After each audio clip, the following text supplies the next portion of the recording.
Miðhorn er horn í hring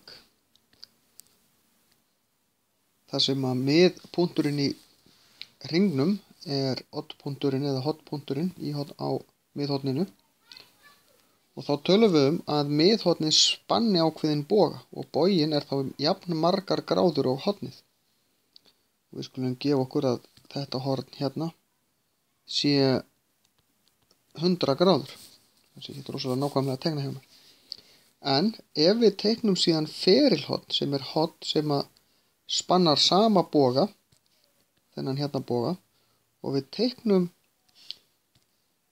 strik úr þessum punktum í hornpunkt sem er við hringinn einhvers staðar, þá er ferilhornið helmingurinn af miðhorninu. Það er alveg sama hvar ég teikna, þetta ferilhorn er alltaf jafn stórt. Þannig að 2 ferilhorn sem spanna sama boga eru jafn stór og þau eru helmingurinn af miðhorninu.